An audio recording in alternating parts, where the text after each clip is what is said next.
Welcome to the Common Man's Gospel. I'm Dale. I'm Katrina. And tonight we are excited to start our series on the Sermon on the Mount.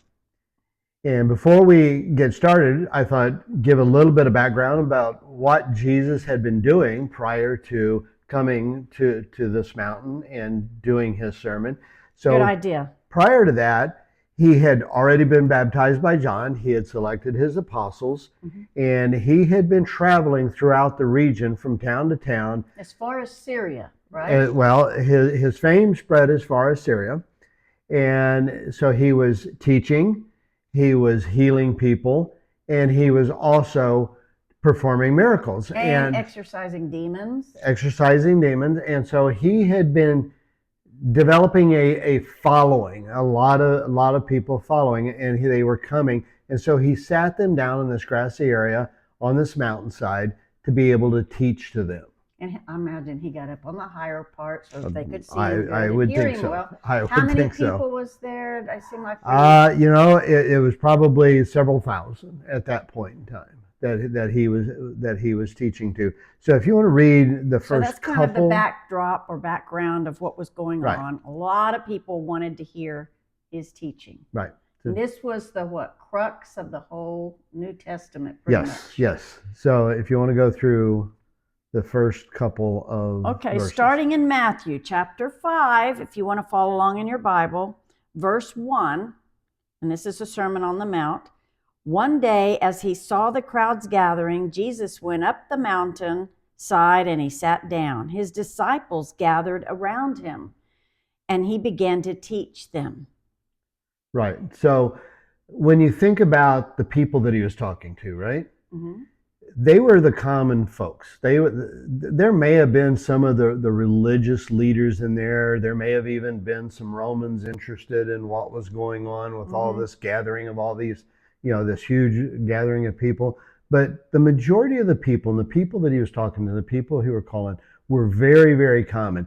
And so as we read through the Beatitudes, there's 8 Beatitudes here. As we read through the Beatitudes, listen to what he was saying, the qualities he was saying of these people, and these are the types of people that he was calling. These are the type of people that he was speaking to. And when we think about us today, we want to think about, do we fit the mold that he was talking to? A lot of times when we read through the Beatitudes in the Bible, and I know I'm guilty of this, you kind of read and you go, oh, that was kind of neat. That was kind of sweet. That was really fun. But let's get into the meat of the Sermon on the Mount, right?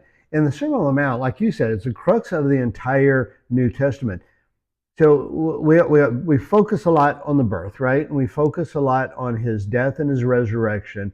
And especially his death and resurrection is the most important thing that ever happened to humankind, right? Right. But when we really stop to think about what he did in between there, the teachings that he did, that was really important. And this is the longest sermon recorded in the Bible. It is in Matthew, Mark, and Luke. Now, Mark and Luke is much more abbreviated. Matthew pretty much did the whole thing. And there's nothing more that he said other than at the end, just to his apostles before he went to the cross. That was probably longer than this, but this, it covers 3 chapters, 5, 6, and 7. So it is really important into how all of the we words teach. in red all of the words in red was Jesus saying. Let me tell y'all, there's a lot of pages. It's all red. Yes, there is. We do have a lot to cover. Our goal is to get through all of this within the next couple of months. Several weeks before Easter. Yeah, several weeks before Easter. So we can get into the Easter messages. So it will be multiple episodes. So hang with us in this. You're really going to get a lot out of this. In order to love Jesus, you got to live his commandments, which is all in this right now. Right. So this is important. Not that the rest of the Bible isn't. It's all important. And there are parts of the Sermon on the Mount that are very difficult for any of us to achieve. In fact, I would say for most of us, almost impossible. So it is the ideal that we need to shoot for. And even with the Beatitudes, he is talking about ideals we need to shoot for. So if you want to start with the very first one. Okay. So Matthew chapter 5, verse 3. God blesses those who are poor and realize their need for him, for the kingdom of heaven is theirs. Yes. Now, this is slightly different than the King James Version. King James Version says poor in spirit. And that's an important addition to, and I'm not sure why they took it out within the NLT version. But so he's not just talking about poor in terms of wealth, in terms of land, in terms of how many crops you have, how many sheep you have, how many cattle you have, anything of that nature. He is talking to those who are, when he says poor in spirit, right? So he is talking to those that are that they aren't the religious leaders. They are those who really know that they need God, that they aren't perfect, that they don't understand everything that's in the Torah. Because they were Jewish, right? Mm-hmm. They followed the Torah. They didn't know everything that the prophets taught. But they knew they needed God. So they were poor in their spirit. They knew that they needed him. And this is who Jesus is calling. Those who know they need him. Those who know they need God. Those who are poor in spirit. Now, you just said they were the Jewish people, but I'd be willing to bet you there might have been some Gentiles in there. There could have been some Gentiles in there. Like the Romans listening, and maybe some other Gentiles who said, I like what this man says. Yes, absolutely. And they weren't Jewish. So just to clarify that. And in that day, a lot of those, they would have called them God-fearing Gentiles. Mm. But the majority of the people were probably the Jewish people that were following him because he was a Jewish rabbi. So I hope y'all understand that. It's not just the poor in what they owned. It was poor in spirit. They want to know more about this man and what the Messiah and what he had been teaching and the miracles performed. Absolutely. God blesses those who mourn, for they will be comforted. Now that was verse 4, chapter 5. So what do you think he means when he says mourn? Well, I've always thought that meant when people die, we grieve and we mourn for those that we just lost, Right. And died. And surely God will comfort us in our grief for our lost loved ones, right? Right.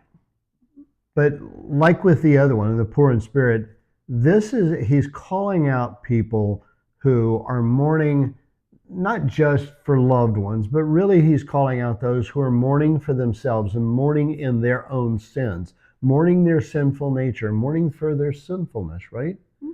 So he is looking for those who know their sin and are mourning for how their sinful nature is. So he is looking for those who want to come to him and say, I need help to break from my sinfulness. Okay. Right? Okay. Well, the next one, verse 5, God blesses those who are humble, for they will inherit the whole earth. The humble. And what does humble mean? Well, and here again, King James Version says those who are meek, right? Okay. And a lot of times we think of meek and humble as somebody who is weak, who doesn't have the power, the get up and go, they're not the ones we tend to. I thought of them as the quieter people, yes. The ones who don't have the courage to speak up or out. They just kind of stay back in the background in the shadows. But who do even today, and even in that day and time, who do we celebrate, right? Mm-hmm. Who do we admire? Who do we follow? Who do we go after? They're the rich, the powerful, the celebrities, the sports stars, right? Back then, it would have been the religious leaders, the Pharisees, the Sadducees, the priests, all those who were rich and powerful, landowners, people with lots of land, lots of vineyards, lots of cattle, lots of sheep. Those are the ones that people would have gravitated for, the kings, even in the Romans to some extent. I mean, they were powerful. You feared them, right? At that point in time.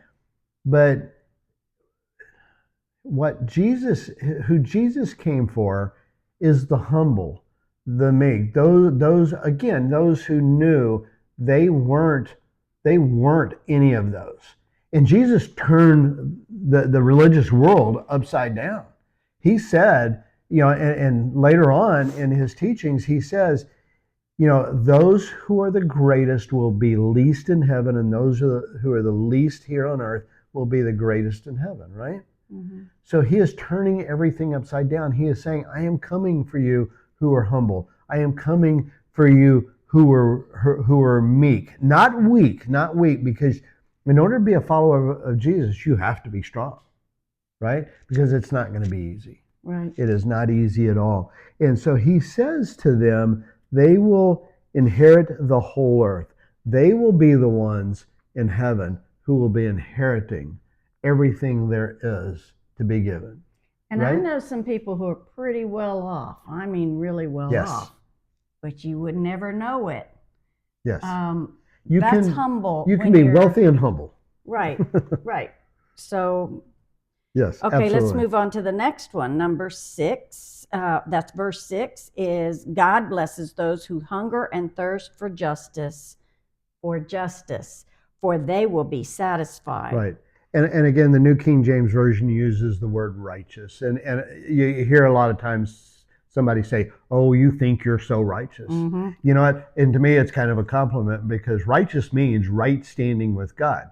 So if somebody says, oh, you are so righteous. Oh, I am right standing with God. That's where I want to be, folks. That's where I want to be. And it doesn't mean that I am perfect. Doesn't mean that I am better than anybody else. Because if I'm going to be humble and meek, I know I'm not better than anybody else. Exactly. Right? And so what he is saying here is those who are hunger and thirst for righteousness, for justice, and those of us who have a passion for God, for a passion for Jesus, for a passion for his word, for a passion for obeying his commandments, we will be satisfied.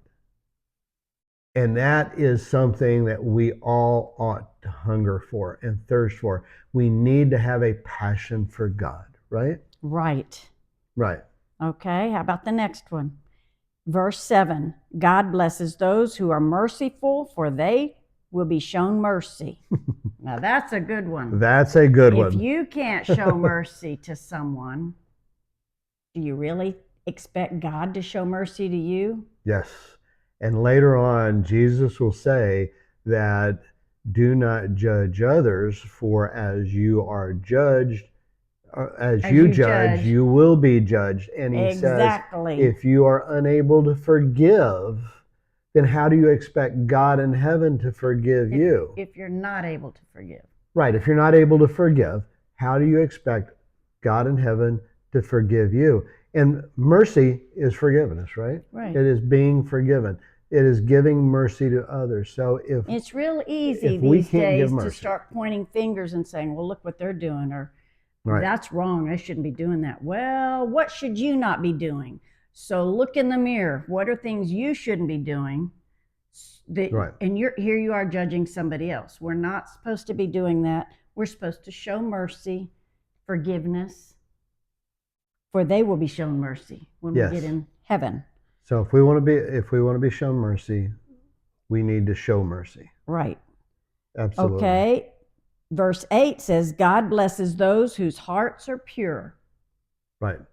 And again, King James Version, those who are pure in heart. Sorry, I didn't finish it. For they will see God. Yes. So for they will see God. So now we all have a sinful nature, right? Right. We're born into a sinful world. So with a sinful nature. Will we ever have a 100% totally pure heart? There may be some, but it's going to be very difficult. It is going to be near impossible. And personally, I don't think that anybody is going to have a 100% pure heart until we get in front of Jesus and he takes away our sinful nature and he purifies our hearts. In the heavenly realm. He perfects us in the heavenly realm, and then we will be there. But as it said in earlier on, it says those who hunger and thirst. So if we have a passion, we have a passion also to purify our hearts, to do the right things, to put the right word, put God's words in our heart, right? Right. And so he wants us to purify our hearts. And if we purify our hearts, we will see God, right? Further on in the Sermon on the Mount, he is going to say, there will be those who come and say, oh, look at all these great things I did for you. And he's going to look at them and say, but I didn't know you. They didn't purify their hearts, right? So he is saying we need to purify our hearts. God looks at the heart. Right. God looks at the heart. So. Okay, so the next one, verse 9 says, God blesses those who work for peace, for they will be called the children of God. Whoa, the peacemakers. And they will be the tough. Children of God. That is a tough job. So when you get between two people who are battling with each other, you're at risk of being beat by both, right? Right. Beaten down by both. You're sitting there trying to hold them both off, going, wait. Let's talk about this. Let me put it in another way. If you're going to be a peacemaker, what do you first have to do? You have to be peaceful, right? I was going to say, you got to have some peace about you. You have to have some peace about you. You have to have some calmness. You have to have some wisdom. You have to do things that brings peace to others. But this is part of learning what he's teaching and putting it on your heart and practicing it.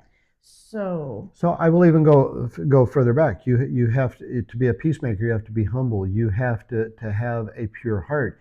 You have to be one who is searching for his word, know his word, and be able to bring his word to others, right? And show mercy. And show mercy. And so you have to do all these things in order to be able to work for peace. And that pieces all kind of fit in together then like a puzzle. Yes, absolutely. Piece. Okay, God blesses those who are persecuted for doing right, for the kingdom of heaven is theirs.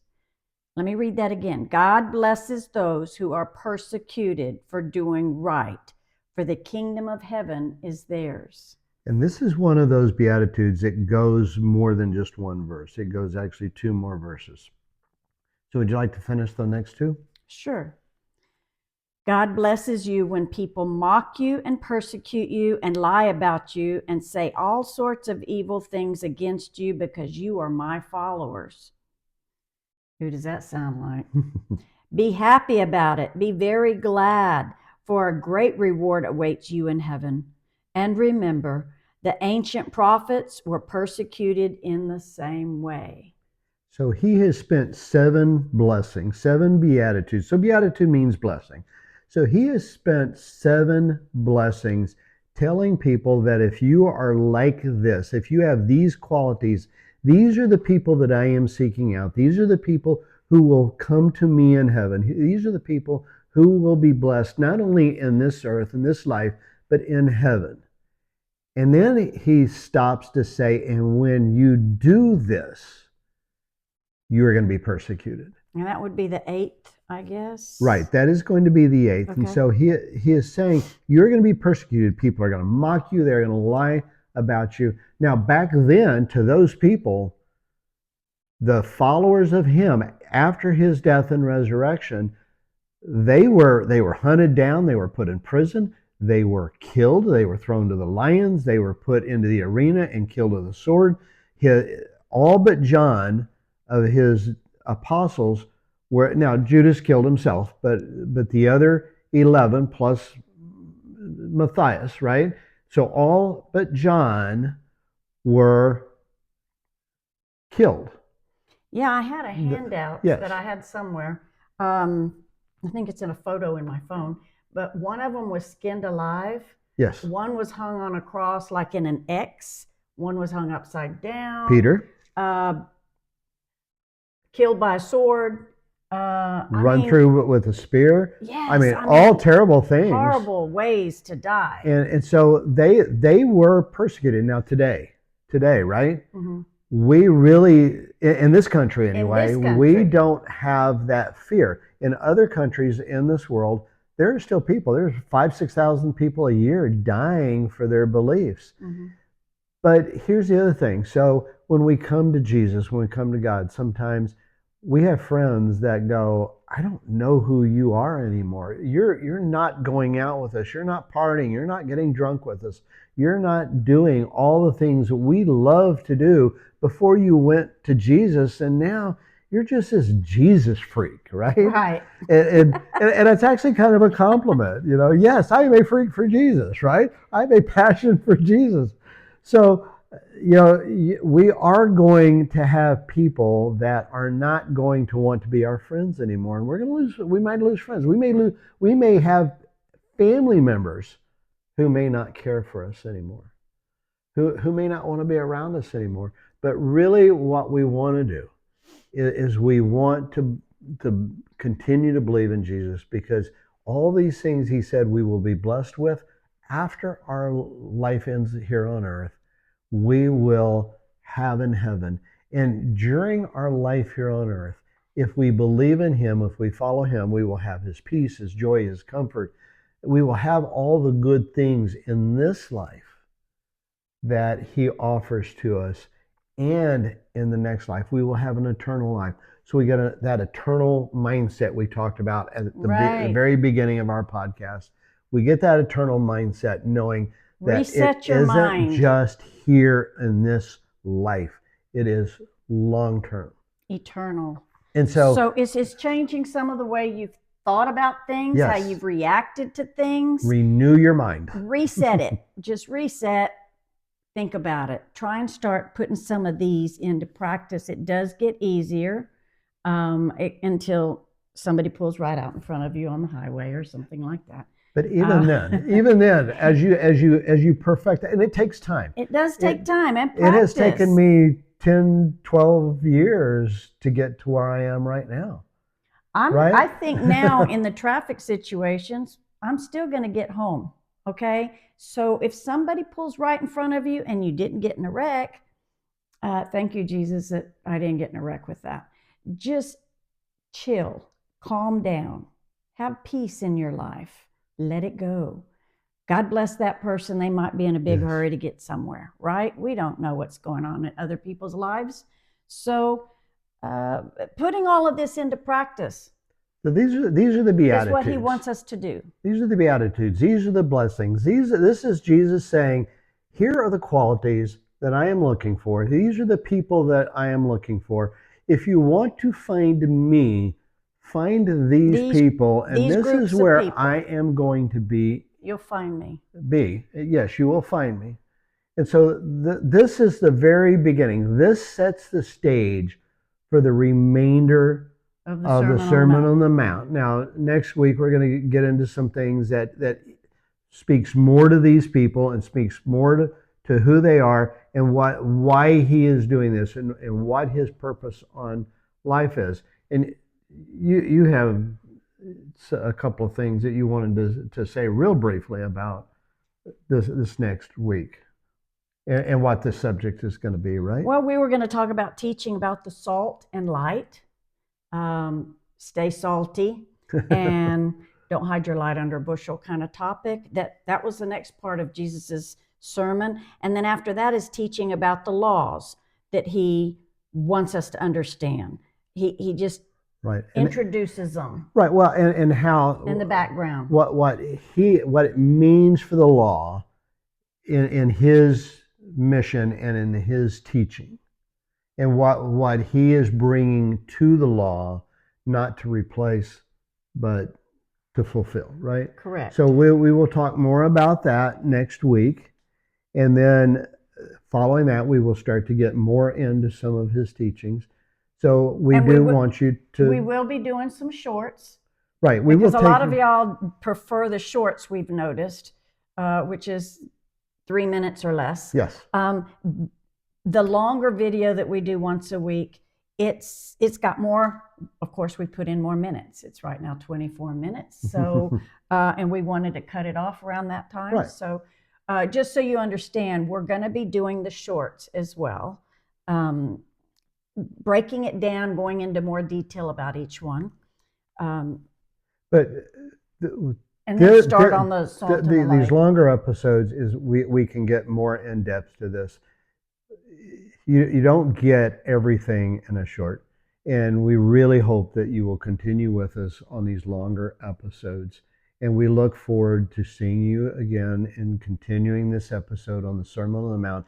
It is so important. And I can't even begin to stress how important it is, because when Jesus says, if you love me, obey my commandments, these are the things he is teaching us. And some of these, we're going to read them, and some of them I'm going to look at you and I'm going to say, I can't do this. I can't accomplish this.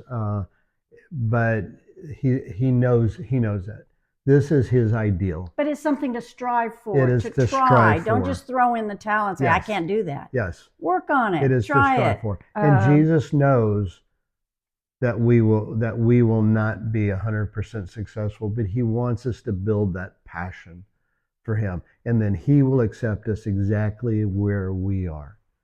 So, I still keep thinking about a world where we love each other. Yes. Like he said, love the Lord your God with all your heart, mind, and strength. Love your neighbors as yourself. Yes. If we just loved each other and showed more of these that we just mentioned in the Beatitudes, can you imagine